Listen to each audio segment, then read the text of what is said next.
Hello बच्चों, let's read this question. So this question says differentiate between contact and non-contact forces. आपको क्या करना है? डिफरेंशिएट करना है किसके बीच में? Contact and non contact forces के बीच में। ओके, तो देखिए बच्चों, इस क्वेश्चन का की कॉन्सेप्ट आप क्या लिख सकते हैं? Contact and non contact forces. ठीक है, तो फोर्सेस लिख लीजिए। चलिए, इस क्वेश्चन का की कॉन्सेप्ट क्या हो गया आपका? फोर्सेस। ठीक है, फोर्सेस की देखिए यहाँ पर दो कैटेगरी है। एक है आपका कॉन्टैक्ट फोर्स, दूसरा फोर्स क्या हो जाएगा आपका? Non contact.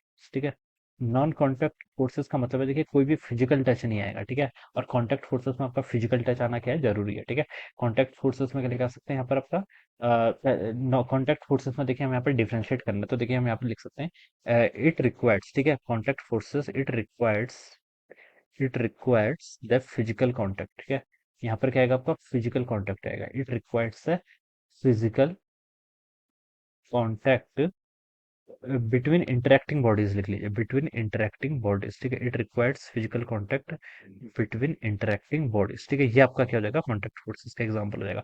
जैसे बच्चों देखिए, फोर्स ऑफ फ्रिक्शन एक्ट होता है। ठीक है, ये आपका कोई ऑब्जेक्ट है, इसके बीच में आपका क्या करेगा? फ्रिक्शन फोर्स लगेगा। ठीक है, तो देखिए बच्चों, ये ऑब्जेक्ट और ये ग्राउंड ग्राउंड क्या लगा रहा है? Friction force. तो ये एक दूसरे के क्या है? टच में है। क्या है? टच में। ठीक है, तो फ्रिक्शन फोर्स मान लीजिए आपका इस डायरेक्शन में लग रहा है। ठीक है, ये ऑब्जेक्ट आपका कोई मूव कर रहा था, तो इस पर फ्रिक्शन फोर्स लग रहा है, इसकी वेलोसिटी के अपोजिट डायरेक्शन में। तो ये किसका एग्जांपल हो गया? This is an example of the contact force. कौन सा लिख सकते हैं आपका?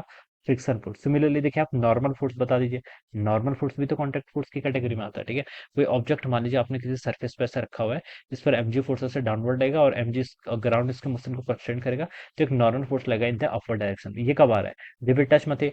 अगर ये टच में होते ही नहीं, ठीक है, अगर हम इसको थोड़ा सा भी लिफ्ट कर दे, मान लीजिए उठा लेते हैं, तो नॉर्मल फोर्स कितना हो जाएगा? जीरो। वो कब आया जीरो? जब ये इसके साथ टच को लूज कर देता है। तो these are the forces of the example of the contact forces. ठीक है, ये क्या है? कॉन्टैक्ट। कॉन्टैक्ट मतलब जो इंटरेक्टिंग ऑब्जेक्ट है या फिर जो ऑब्जेक्ट आपका फोर्स लगा रहा है, उसके साथ क्या होना चाहिए? आपका कॉन्टैक्ट होना यहाँ पर जरूरी है। ठीक है, दूसरा आपका क्या है? Non contact forces. तो नॉन कॉन्टैक्ट फोर्सेस में क्या लिख सकते हैं? No physical contact is necessary. क्या लिख सकते हैं?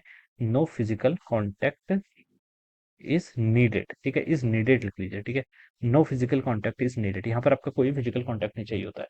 जैसे दो मासेस हैं। ठीक है, ये मास m है, सॉरी ये मास कोई आपका m1 है, ये आपका सेकंड कोई मास m2 है। इन दोनों के बीच में आपका ग्रेविटेशनल फोर्स लगा। मासेस है, तो मासेस में तो ऑलवेज आपका ग्रेविटेशनल फोर्स ऑलवेज ही एक्ट करेगा। ठीक है, इनके बीच की सेपरेशन आ रहा है। ठीक है, तो ये एक दूसरे के कॉन्टैक्ट में नहीं है, लेकिन देखिए फोर्स तो अभी भी लग रहा है। ठीक है, क्या लग रहा है?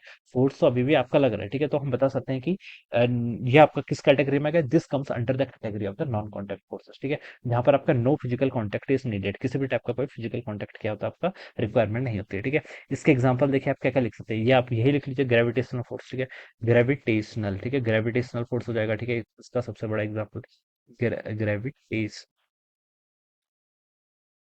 इसका सबसे बड़ा एग्जांपल क्या हो जाएगा? आपका ग्रेविटेशनल फोर्स हो जाएगा। ठीक है, ग्रेविटेशन फोर्स लिख लीजिए। ठीक है, ग्रेविटेशन फोर्स। ठीक है, ये आपका हो जाएगा। ठीक है, और कौन कौन से एग्जांपल हो जाते हैं? देखिए, आपके कोलम्बिक फोर्स लिख लीजिए। ठीक है, क्या लिख लीजिए? आपका कोलम्बिक फोर्स लिख लीजिए, या फिर इलेक्ट्रोस्टैटिक फोर्स। ठीक है, दोनों एक ही चीज है। ठीक है, इसके में जो आपका मैग्नेट के कारण फोर्स आता है, this is also non contact force. तो जहां पर फिजिकल कॉन्टैक्ट की रिक्वायरमेंट नहीं है। ठीक है, अब बच्चों देखिए, फिजिकल कॉन्टैक्ट की रिक्वायरमेंट नहीं है ना, तो फोर्स एक्ट कैसे होते हैं? क्वेश्चन ये भी आता है। ठीक है, तो हम बता सकते हैं, देखिए यहाँ पर इन जो आपके नॉन कॉन्टैक्ट फोर्सेस होते हैं, यहाँ पर आपका फील्ड की रिक्वायरमेंट होती है। क्या होता है? फील्ड क्रिएट हो जाता है। यहाँ पर क्या हो जाता है? आपका फील्ड क्रिएट हो जाता है। ठीक है, जैसे देखिए कोई एक चार्ज, ये आपका एक मास है, इस मास वाले के एग्जांपल कर लेते हैं। इस मास के कारण देखिए, इस पॉइंट पर कुछ आपका ग्रेविटेशनल फील्ड आएगा। क्या आएगा? Gravitational field.